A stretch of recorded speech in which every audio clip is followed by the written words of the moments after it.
North India's ecology can be divided into four distinct ecological regions: the Himalayan mountains, the Barbar region, the Terai region, and the Indo-Gangetic Plains.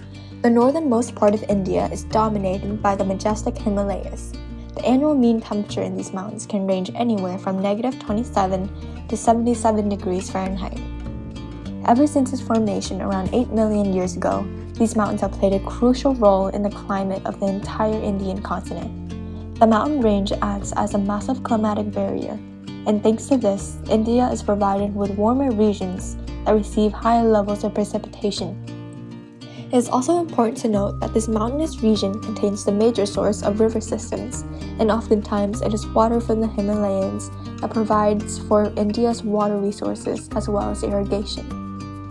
As we travel down towards the foothills of the Himalayas, we will reach the Barbar and Terai regions. The Barbar region is characterized by its porous, pebble-studded rocks that act as a natural water filter that feeds the more diverse Terai region. And unlike the rocky terrain of the Barbar, the Terai region is a low-lying plain known for its rich biodiversity. The groundwater springs that have re-emerged from the Barbar region give rise to marshy wetlands as well as grasslands. Further down into the plains of North India lies the Indo-Gangetic Plains. These plains rank as one of the most densely populated regions in the world that support a large portion of North India through its agricultural produce. This is largely due to the abundance of alluvial deposits brought down by the rivers from the Himalayas, as well as its tropical climate and the monsoon seasons, making it ideal for agriculture. Perhaps one of the most interesting things to find out about the northern region of India is the difference in culture between its own and those of the southern region of India.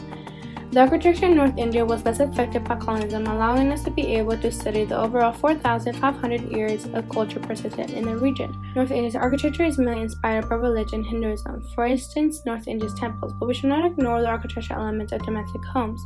Given the poor climate condition North India has, cold deserts, dry summers, harsh sunlight, long windy winters, and not only climate issues but also economic and minimal resources, they are forced to experiment and adapt to create homes capable to address their needs.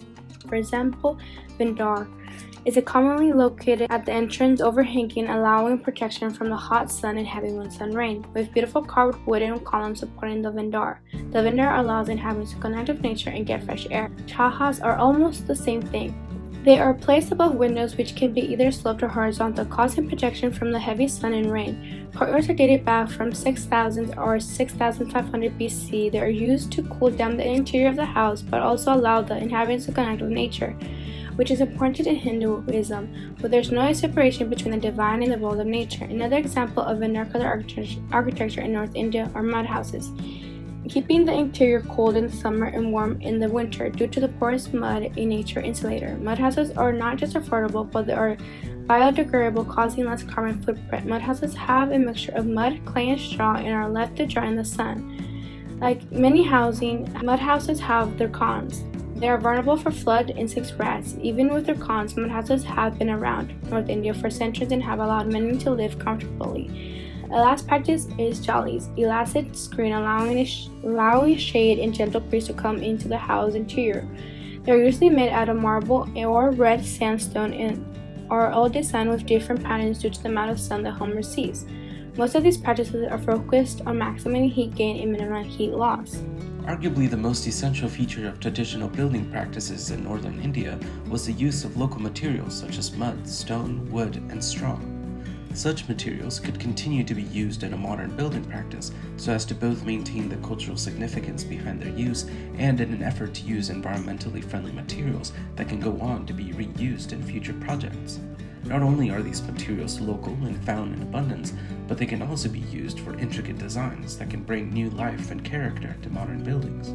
One of the greatest challenges that this region of India faces today, though, is the destruction of monsoons and the consequent limited access to clean water. To help with this, a modern building practice could integrate water harvesting systems that collect rainwater from the roofs and the site and treat it for use within the building.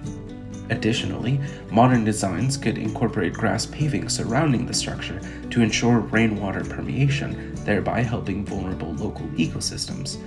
And within the building, efficient plumbing systems and sensors can minimize water wastage, especially in areas with limited access to clean water or in buildings that require large amounts of water. The northern region of India also deals with both an abundance of sunlight and, at other times, the lack of it. In a modern building practice, designs could use a variety of shading techniques, using roof angles and the orientation of doors and windows to block out the sun when it is harsh during the summer and promote natural light through the interior spaces during the wintertime. For things like external lights, the use of solar panels would make the most of the abundant summer sun and optimize the limited sun received in the winter. Also, incorporating courtyards and verandas into modern designs would serve to promote passive cooling and create additional spaces for gathering, all while simultaneously reaching back to the roots of traditional building practices.